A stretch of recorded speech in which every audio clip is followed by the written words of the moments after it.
Isang mapagpalang hapon po sa bawat isa po sa atin. Kamusta po tayong lahat?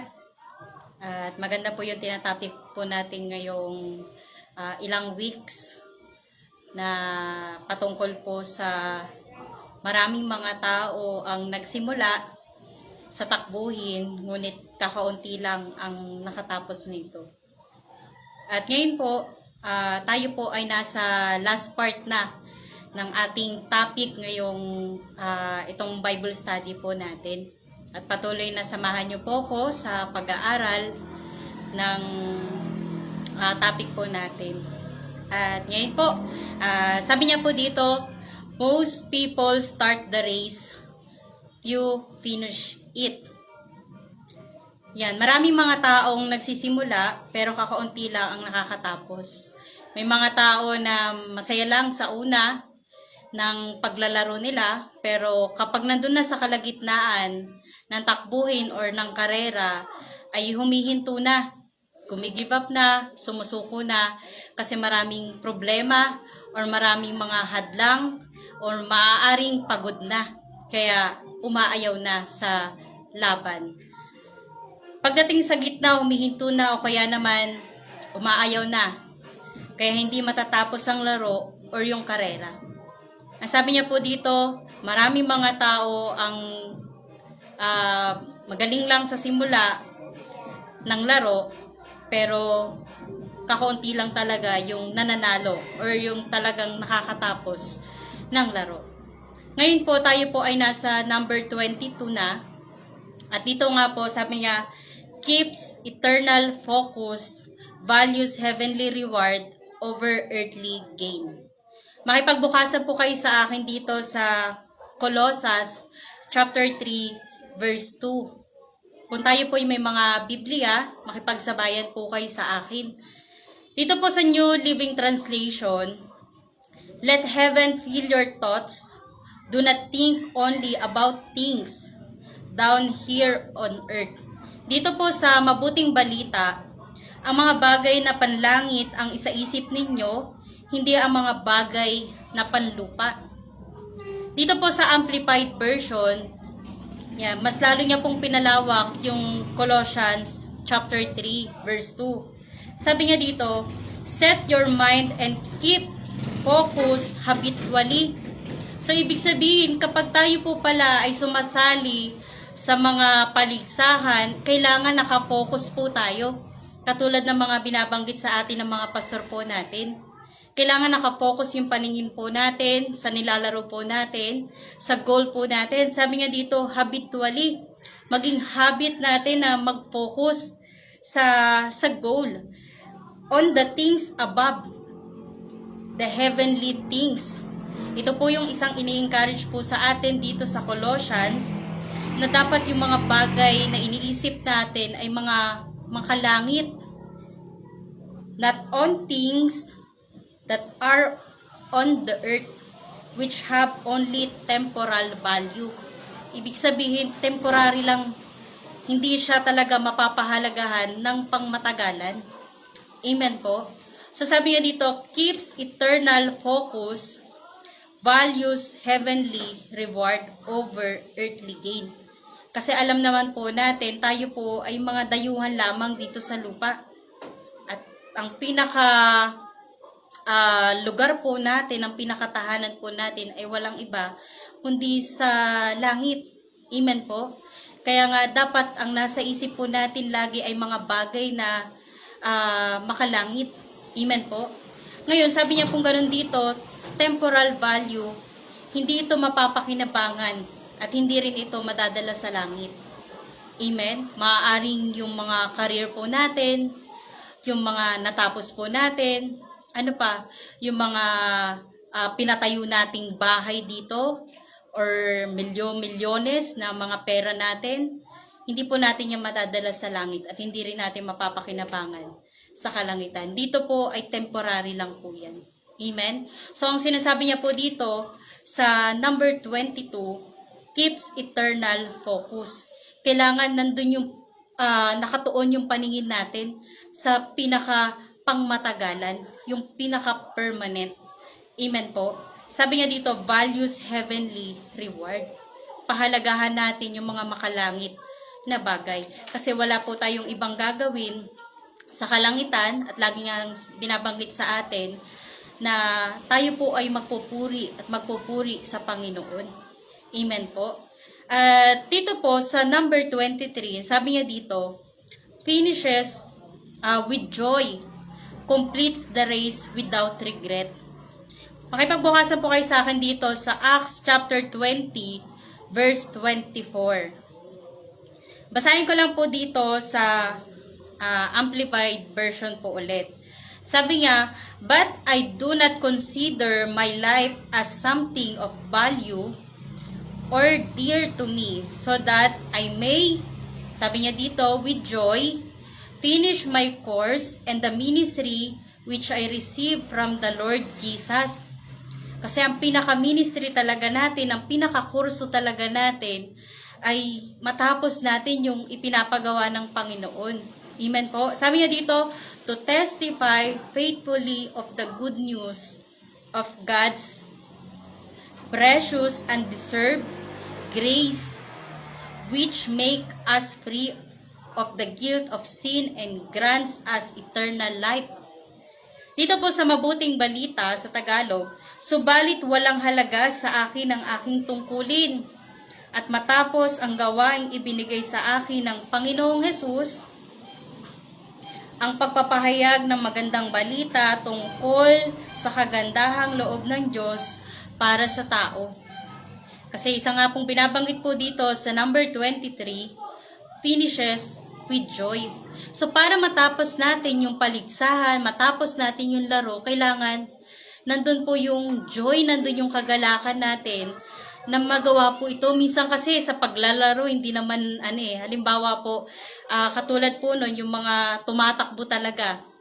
Lalo niyan kapag sila ay nasa training pa lang, nagpa-practice pa lang, mainit. Amen po, marami silang mga talagang practice or training na pagdadaanan. Talagang maraming mga kailangan nilang ma-endure yun, kailangan nilang malagpasan, kailangan nilang mapagtugumpayan para sila po ay manalo sa labanan. Pero may mga iilan talaga na nagkukwit or umaayaw na kasi napagod na. Amen po. Gumibap na, sumuko na kasi hindi na kaya. Amen. Ngayon bilang sa ating mga Kristiyano, isang patuloy na nare-remind po sa atin dito po sa Acts chapter 20 verse 24, ang sabi ni Apostol Pablo, hindi mahalaga sa kanya yung tungkulin or yung posisyon niya, kundi ang mahalaga sa kanya magawa niya yung trabaho, yung gawain na ipinapagawa ng Diyos sa kanya. Ano yun? Yung magpahayag, magbahagi ng salita ng Diyos. Kasi lalo po sa mga panahon po natin ngayon, marami na po ang nangyayari. Amen po. So, isang sinasabi niya po dito, maganda na matapos natin yung paligsahan, yung laro na ito, na punong-puno ng kagalakan ng puso po natin. Kasi nasa ano po tayo, nasa paligsahan. Amen po. At sabi niya dito, kailangan nating mapagtagumpayan yung mga humahadlang, yung mga distractions, at manatiling nakatuon, nakafocus yung sarili po natin dun sa pinaka-main goal, dun sa finish line. Amen po. Ngayon, sabi niya pong ganun dito, maaaring tumatakbo ka, dapat alam mo din talaga kung ano yung dahilan ng pagtakbo mo. Amen po. Dapat alam din natin kung bakit natin pumasok. Halimbawa, pumasok ka sa isang laro, dapat alam natin na ito ay dun sa dulo ay maipanalo ko, magtagumpay ako. Amen po. At syempre, sa paglalaro, may mga coach yan, may mga nagtitrain po sa mga manlalaro. At makikinig ka doon sa coach mo para dagdag kaalaman at the same time para mas makarating ka doon sa pinaka main goal. Amen? So sabi niya dito, doon po sa awit, ang sabi niya noon, serve God with gladness. Minsan kasi 'di ba, hindi na masaya, nakakapagod na, gusto mo na mag-quit, gusto mo nang umayaw, pero nire-remind po sa atin ng awit na maglingkod tayo sa Panginoon ng may kagalakan sa ating puso. So sabi niya po dito, i-enjoy mo lang yung paglilingkod sa Panginoon. Sa kabila ng maraming discouragement, nakakarinig ka ng mga hindi magaganda, mga disappointment sa ministry po natin. Minsan gusto mo nang tumigil, minsan gusto mo nang sumuko, minsan gusto mo nang umayaw dahilan sa maraming nangyayari, maraming struggle, maraming mga problema. Pero mga kapatid, ang sabi po ni Apostol Pablo dito sa Gawa chapter 20 verse 24, ang sabi niya ganun dito, subalit walang halaga sa kanya yung tungkulin. Ang mahalaga matapos niya yung ipinapagawa ng Diyos sa kanya. Amen po. Yun ang pinaka-importante. Matapos natin yung ipinapagawa ng Diyos sa atin. Amen. So, sabi niya pong gano'n dito, ang importante ay makarating tayo doon sa pinakadulo. At doon sa dulo, maaaring hindi mo pa makita, maaaring hindi pa natin makita. Pero alam natin na yung ipinaglalaban natin, itong tinatakbo natin, alam natin sa dulo nito, ay may galak.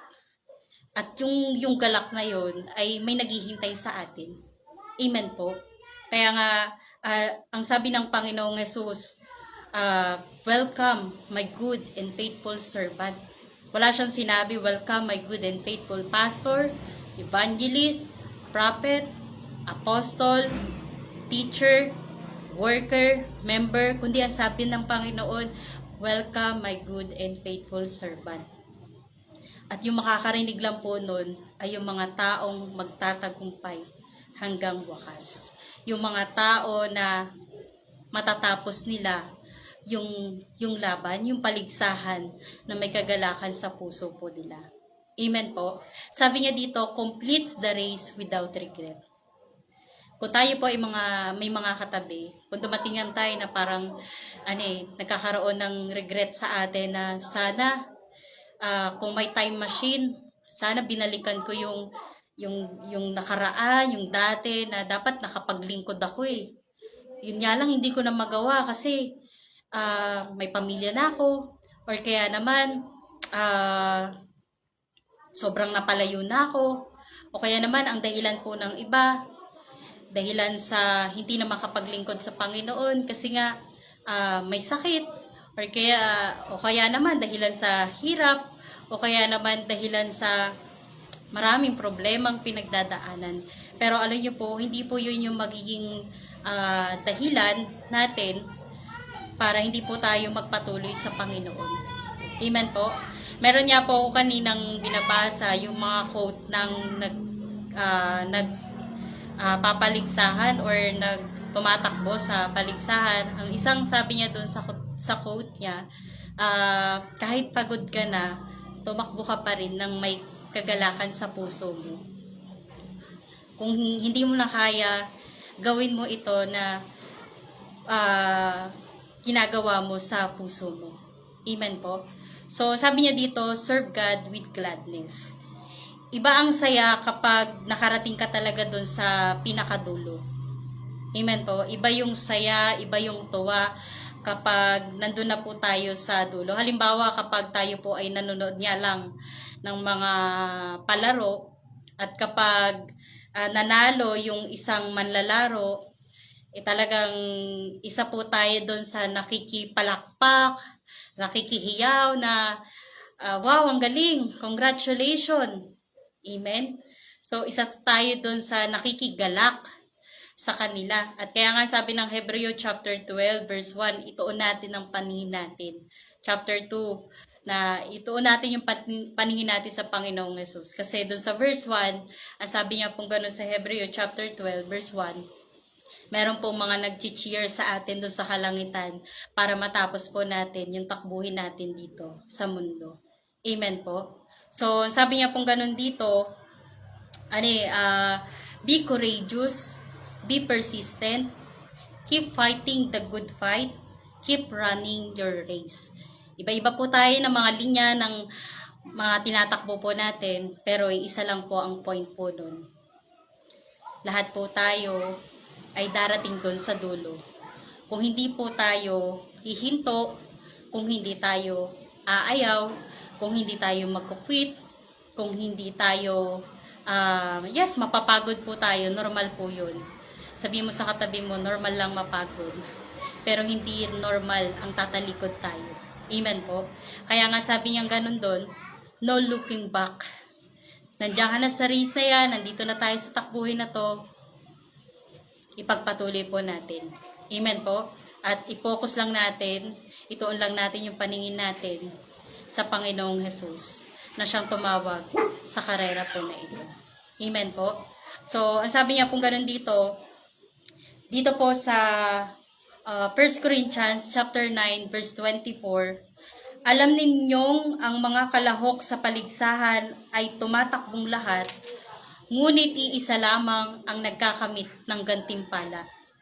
Kaya't pagbutihin ninyo ang pagtakbo upang kamtan ninyo ang gantimpala. Amen po. So sabi niya pong ganun dito, iisa lamang ang nagkakamit ng gantimpala. Kaya't pagbutihin ninyo ang pagtakbo upang kamtan ninyo ang gantimpala.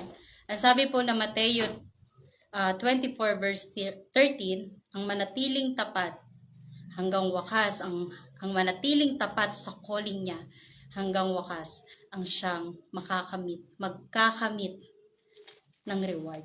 Amen po? Yan, so, ang manatiling tapat hanggang wakas, ang siyang maliligtas. At ang pinaka-great reward po natin dun sa dulo ay walang iba kundi ang Panginoong Jesus. Amen po. So sa bawat isa po sa atin, patuloy na iiwan ko pong encouragement sa bawat isa, lalo po sa mga time po natin ngayon. Malapit na pong bumalik ang ating Panginoong Jesus. Malapit na maging faithful tayo sa paglilingkod natin. At kung may mga kailangan na isuko, kailangan tanggalin sa atin, surrender po natin ito sa Panginoon. Amen po. So, most people start the race, few finish it. Ang sabi niya pong ganun dito, better to finish than start. So, mas magandang matapos natin kesa dun sa simula. Amen po. A strong finish, a good end to a matter. Ito po ang pinaka-importante sa lahat. Yung makarating tayo dun sa dulo. Mas maganda ng sugatan, mas maganda ng marami kang pinagdaanan, mas maganda ng, yes, dumaan tayo sa mga discouragement, at least nakarating tayo dun sa dulo. At yung dulo na yun, naghihintay po ang ating Panginoong Jesus. Amen po. So sa bawat isa po sa atin, focus lang po tayo sa Panginoong Jesus, at mag-focus po tayo sa ministry na ipinagkatiwala sa atin ng Panginoon. Gawin po natin ito na may kagalakan sa puso po natin. Maglingkod tayo sa Panginoon na may kasiyahan. Kasi ito po yung isang bagay na nakakalugod sa Panginoong Jesus. Amen po. So, God bless po ulit sa bawat isa po sa atin. Isang pinagpalang hapon po. Tayo pong lahat ay yumuko at manalangin.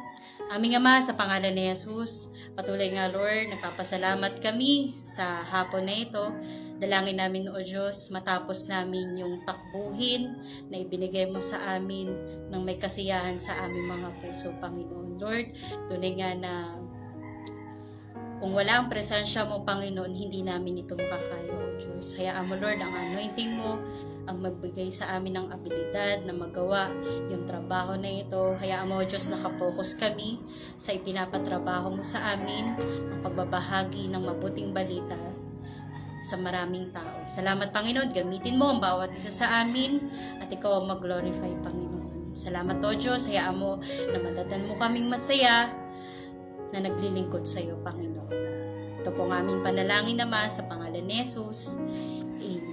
So magandang hapon po at isang pinagpalang hapon po ulit sa bawat isa po sa atin. Kita-kits po tayo sa nalalapit po nating summer camp. Thank you po.